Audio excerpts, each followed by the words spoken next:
As you may know, one of the best ways to build resilience is to grow your own food. Unfortunately, climate change is going to make that increasingly difficult. In this video, I want to talk about the three biggest problems that we are now experiencing due to climate change and how we're dealing with them in our own gardens here on the Gulf Coast of the United States. Hopefully this will give you some ideas that you can apply to your own location and climate. So the first and most obvious problem is the heat stress caused by the warming of our planet. We're used to hot weather down here in the deep south, but it's now getting to the point where crops stop fruiting for long periods of time or simply die due to the extreme heat. But how hot is too hot? Well, as with most things in our complex reality, it depends. Let's look at some research and see if we can figure it out. Here's a report published in 2008 by the U.S. Climate Change Science Program. It contains a table of crop temperature thresholds that was adapted from some prior research. Notice that there are different thresholds for germination, optimal yield, and growth range. I'm going to recreate this using the Fahrenheit scale so that we can more easily compare it to some local weather data in a minute. Now we have to keep in mind that these are approximate values, not hard limits. But we can surmise from this data that many of the commonly grown vegetables will likely have reduced yields beyond 80 degrees Fahrenheit or so, and they'll probably stop growing at all once the air temperature reaches about 95 degrees. But looking at the maximum temperature alone doesn't give us the full story.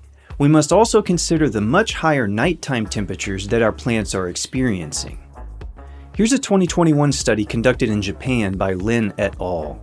They ran a 2-year experiment on soybeans to investigate how moderate increases in night temperature affected yields. The results indicate that while higher night temperatures affect the various stages of soybean development in different ways, they tend to decrease yields overall.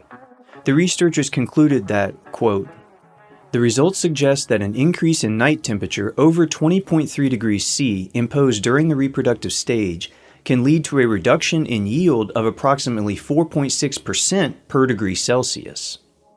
This reduction was primarily due to a change in biomass, although they note that photosynthesis might also decline once the average nighttime temperature exceeds 27 degrees Celsius, or about 80 degrees Fahrenheit. Similar yield reductions have been observed with corn. Here's an article I found that cites several different studies, including a 1983 paper by Badu Apraku et al., which found that increasing the night temperature from 59 to 77 degrees Fahrenheit significantly reduced the yield per plant, nearly 20% less if my math is right. By the way, all these papers and articles are linked in the description if you want to take a closer look at any of them. So, what can we do with all this information? Well, one thing we can do is go to a site like this that shows historical weather data for our area, then compare some of these temperature thresholds from the studies with the high and low temperatures we experienced last year. For example, late last April, we were already hitting the lower 80s here in Magnolia Bend. By mid to late May, we were consistently reaching the upper 80s, with many nighttime lows above 80 degrees as well.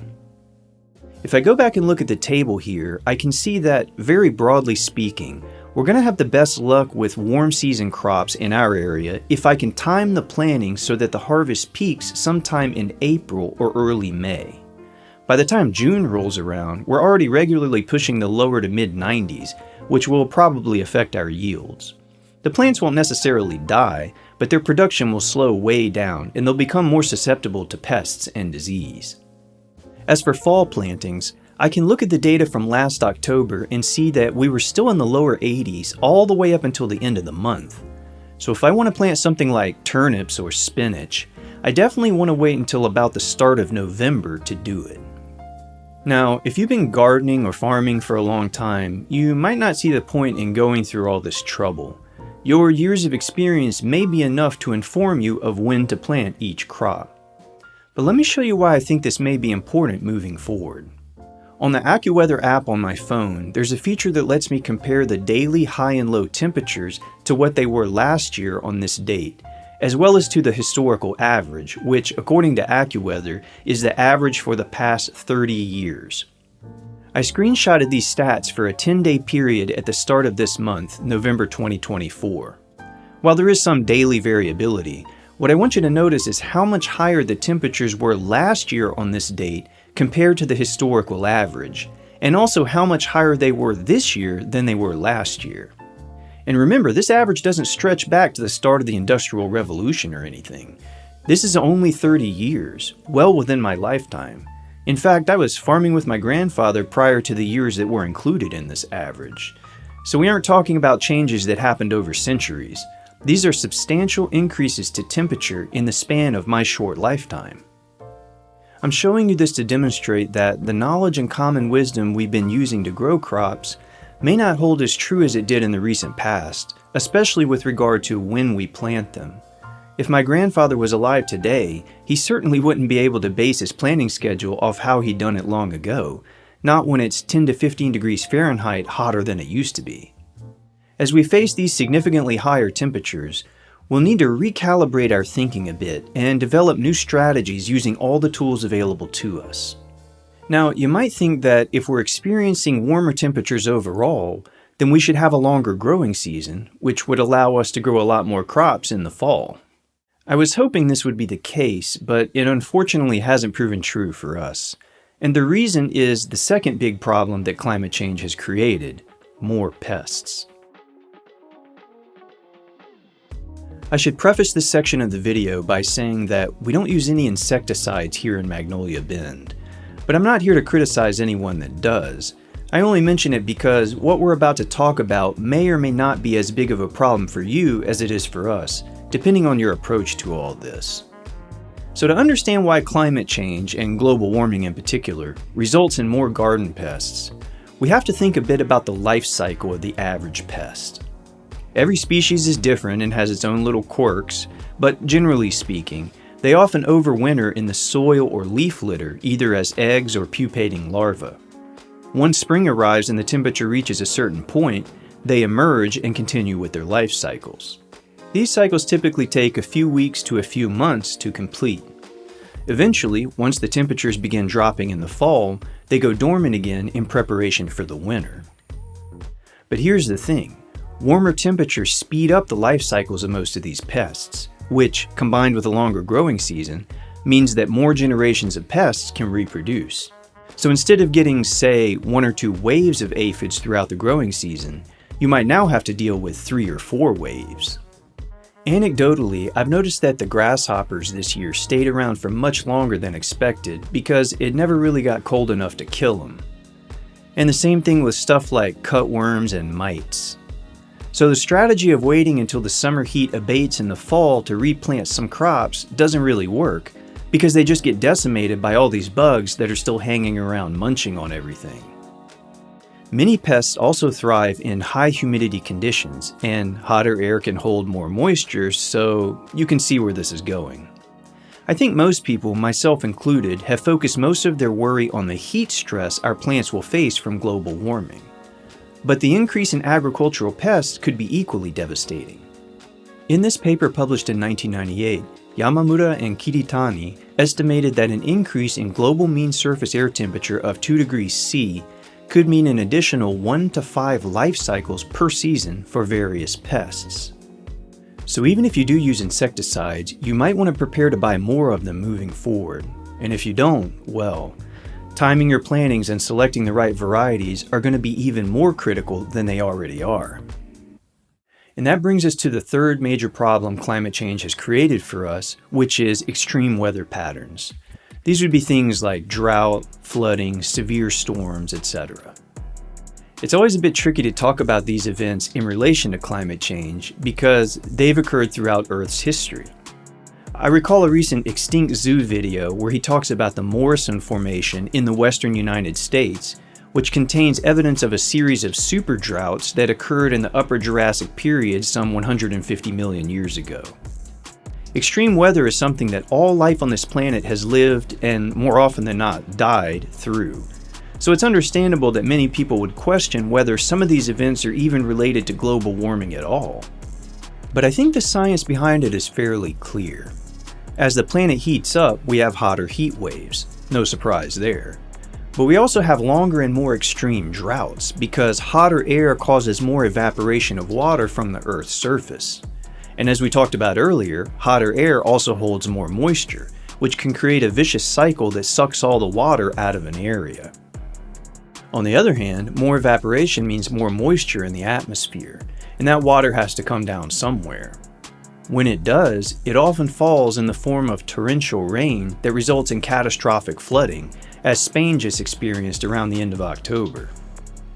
A bit closer to home, here in Magnolia Bend, we have to worry about more intense hurricanes, since hurricanes are fueled by warm water and the Gulf is warmer than it's ever been, reaching nearly 90 degrees Fahrenheit this past August.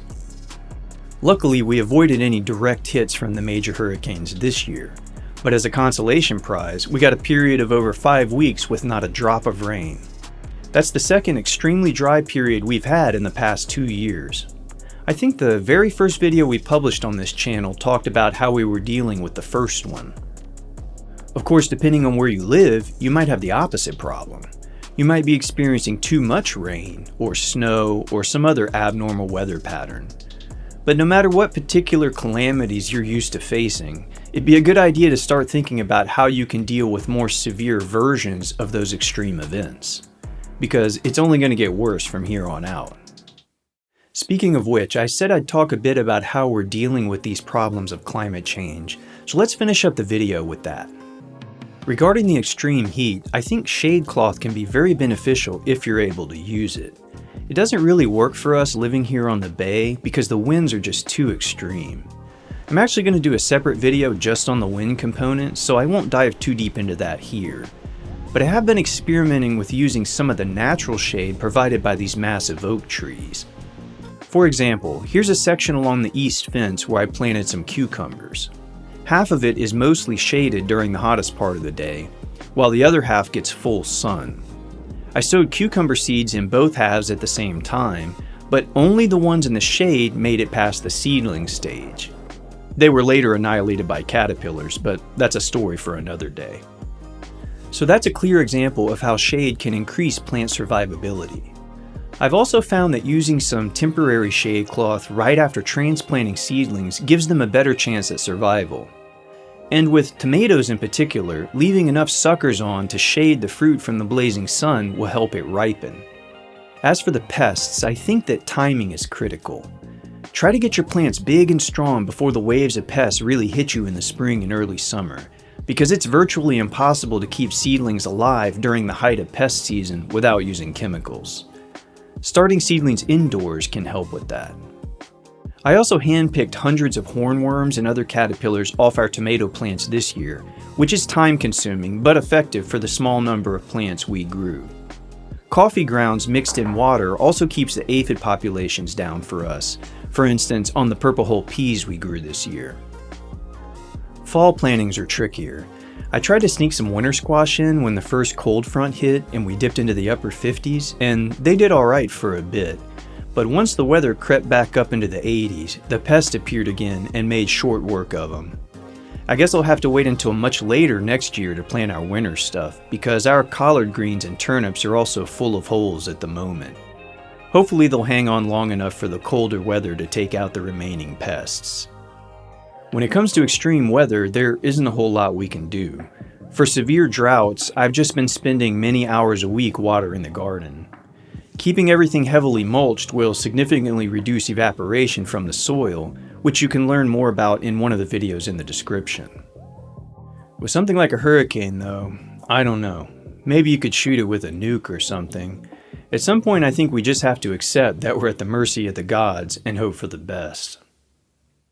So that's how climate change is affecting our gardening. How has it been affecting yours? If you have any other tips or strategies, let us know in the comments. Thanks for watching, and until next time, good luck out there.